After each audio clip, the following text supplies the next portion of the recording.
கண்ணப்பன் அவர்களும் அங்கே பங்கேற்கிறார்கள். இந்த கூட்டத்தின் மூலமாக, இந்த நிகழ்ச்சியின் மூலமாக, உங்கள் மூலமாக தமிழ்நாட்டுக்கு வரக்கூடிய மாண்புமிகு பிரதமர் மோடி அவர்களை நான் கேட்க விரும்புவது,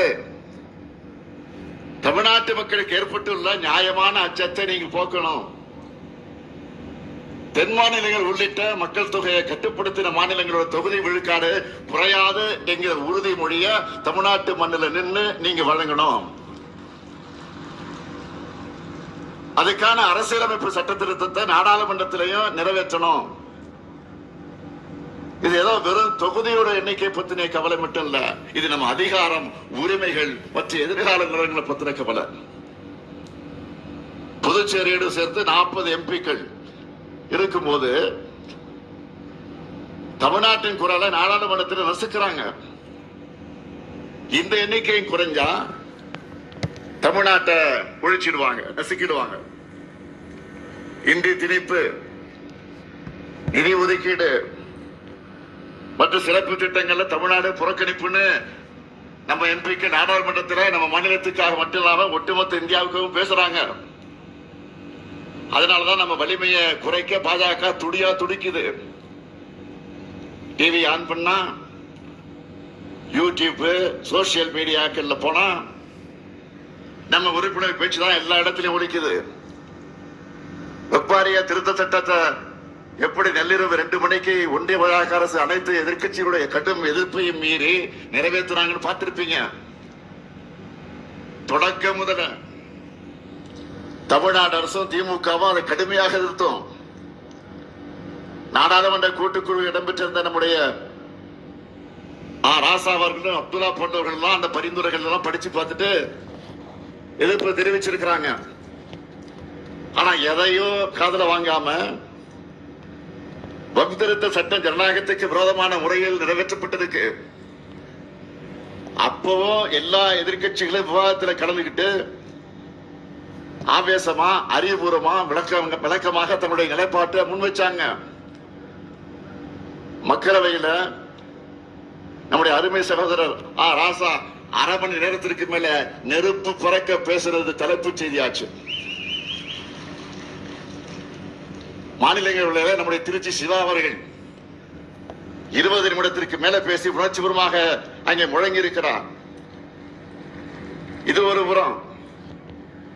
இன்னொரு பக்கம் அதிமுக மாநிலங்களவை உறுப்பினர் தம்பிதுரை எவ்வளவு நேரம் பேசினார் தெரியுமா?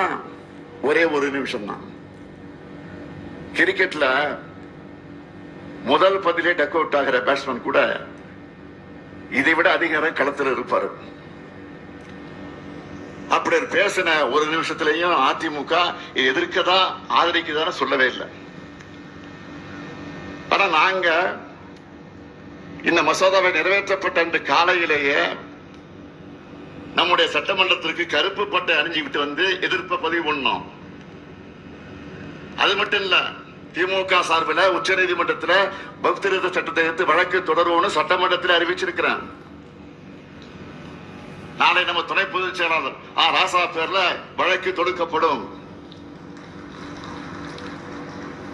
இன்னொரு செய்தியும் பார்த்திருப்பீங்க. தமிழ்நாடு அனுப்பின நீட் விலக்கு சட்ட மசோதாவை நிராகரிச்சிருக்கக்கூடிய ஒன்றிய பாஜக அரசு அதையும் நேற்று முன்தினம் சட்டமன்றத்தில் நான் அறிவிச்சுட்டு அடுத்த கட்ட சட்ட அரசியல் நடவடிக்கைகளை தீர்மானிக்க வருகிற 9ஆம் தேதி தமிழகத்தில் இருக்கக்கூடிய சட்டமன்றத்தில் இடம்பெற்றிருக்கக்கூடிய அனைத்து கட்சி கூட்டத்தை கூட்டியிருக்கிறேன்.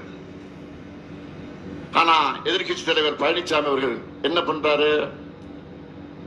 நேற்று முன்தினம் நீட்டான மாணவியர்கள் வழிபதையானதுக்கு திமுக மீது குற்றம் சொல்லி அறிக்கை விடுகிறார்.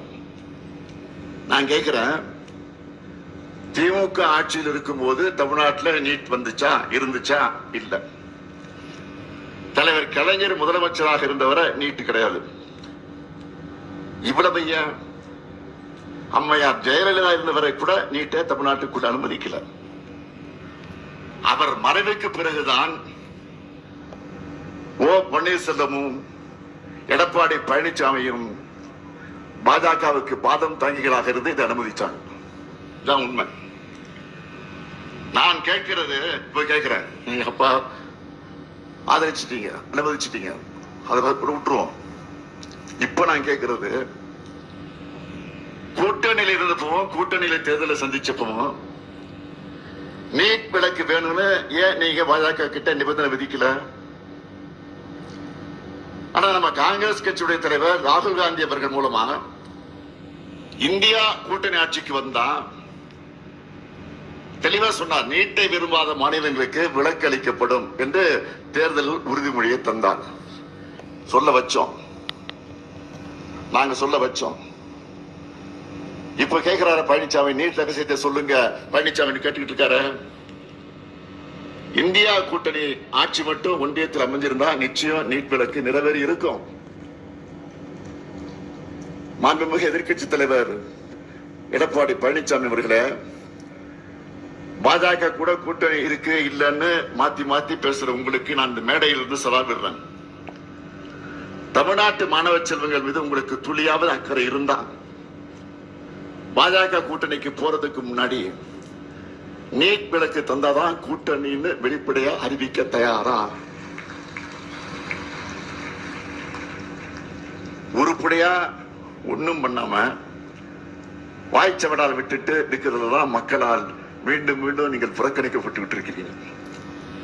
எங்களை பொறுத்தவரை மக்களான உங்க மேல இருக்கக்கூடிய நம்பிக்கையால சொல்றேன், சங்க காலத்து உரம் பெற்று குடியாட்சி காலத்திலையும் கோலோச்சும் தமிழ்நாட்டை எத்தகைய அரசியல் சூழ்ச்சிகளுக்கும் வீழ்த்திட முடியாது. இந்த முத்துவேல் கருணாநிதி ஸ்டாலின் வீழ்த்தவும் விடமாட்டான். தமிழ்நாடு போராடும், தமிழ்நாடு வெல்லும். விடைபெறுகிறேன். நன்றி, வணக்கம். இருக்கிறோம், 2 மகங்க இருக்கிறாங்க. வீடு அதனால அமைச்சருக்கு ஒரு விண்ணப்பம் எழுதி கொடுத்து அப்புறம் வீடு விண்ணப்பம் வந்துச்சு. வந்த பின்னால ஒரு வீடு கட்டி கொடுத்துருக்காரு. எனக்கு ரொம்ப சந்தோஷம். முதலமைச்சருக்கு ரொம்ப ரொம்ப சந்தோஷம். சொந்த வீடு இல்லாமல் ரொம்ப கஷ்டப்பட்டுட்டு இருந்தேன். இப்போ நம்ம முதலமைச்சர் ஐயா 3.5 லட்ச ரூபா கொடுத்ததில் நான் புது வீடு கட்டி இப்போ குடியும் போயிட்டேங்க. ரொம்ப சந்தோஷமாக இருக்குது, மன நிம்மதியாக இருக்குது. ஆமாம், ரொம்ப எனக்கு நம்பவே முடியல. அவர் பக்கத்தில் போவோமான்றது எனக்கு ஒரு பெருமையாக இருந்துச்சு. நம்ம முதல்வர் இன்னும் நல்லா இருக்கணும், 100 ஆண்டு வாழணும்னு வாழ்த்துறேங்க. வீடு இல்லைங்க, குடிசை வீடு தான் கட்டியிருக்கோம். பட்டா கொடுத்துருக்காரு, எழுதி போட்டிருந்தா அதனால கொடுத்துருக்காங்க. நாங்கள் 30 வருஷமாக பட்டா இல்லாமல் வீடு இல்லாமல் தான் அழிஞ்சோம். இப்போ முதலமைச்சர் எங்களுக்கு பட்டா கொடுத்துருக்காங்க, ரொம்ப நன்றிங்க. நாங்கள் ஸ்டாலின் ஐயா அவங்கள்ட்ட இருந்து ரூபாய் 50 லட்சம் பெருங்கட தொகையாக வழங்கினதுக்கு ரொம்ப சந்தோஷமாகவும் அவங்க கையில் வாங்கினதுக்கு பெருமையாகவும் நினைக்கிறோம். நன்றி. இது வந்து புதுசாக தொழில் தொடங்குறதுக்கும் மற்ற பயனாளிகளுக்கும் யூஸ்ஃபுல்லாக இருக்கிறதுக்காகவும் தொழில் தொடங்குறதுக்காகவும் தான் வாங்கியிருக்கோம். வந்து மகளிர் சுய உதவி குழுவுக்காக வந்து மாநில முதல்வர் கலைஞர் மு.க. ஸ்டாலின் ஐயா அவர்கள் 3 கோடி ரூபாய் நிதி உதவி எங்களுக்கு வழங்கியுள்ளார், கடனாக வழங்கியுள்ளார். அதை சிறு தொழில் செய்ததனால் மேம்படுத்துவதற்காக இந்த கடனை நாங்கள் வாங்கியுள்ளோம். இதனால் நாங்கள் பெரும்படுகிறோம். அதற்காக முதல்வர் ஐயா அவர்களுக்கு நன்றியையும் தெரிவித்துக் கொள்கிறோம். நன்றி, வணக்கம். என் பேர் தாஸ்தேக்குட்டன். நஞ்சாடு கிராமம் கவனசாலிலேருந்து வரேன். நான் டாக்ஸி ஓட்டிகிட்டு இருந்தேன். இப்போ சொந்தமாக டாட்கோ மூலிமா வண்டிக்கு அப்ளை பண்ணியிருந்தேன். இதில் 2,80,000 சப்சிடி கிடச்சிருக்கு. அதனால நான் கட்டுறேன். டாட்கோ மூலியம் சிஎம் கவர்மெண்ட் தமிழ்நாடு அரசு மூலிமா டாட்கோ இதில் வாங்கியிருக்கேன். அதுக்காக சிஎம்க்கு நன்றி.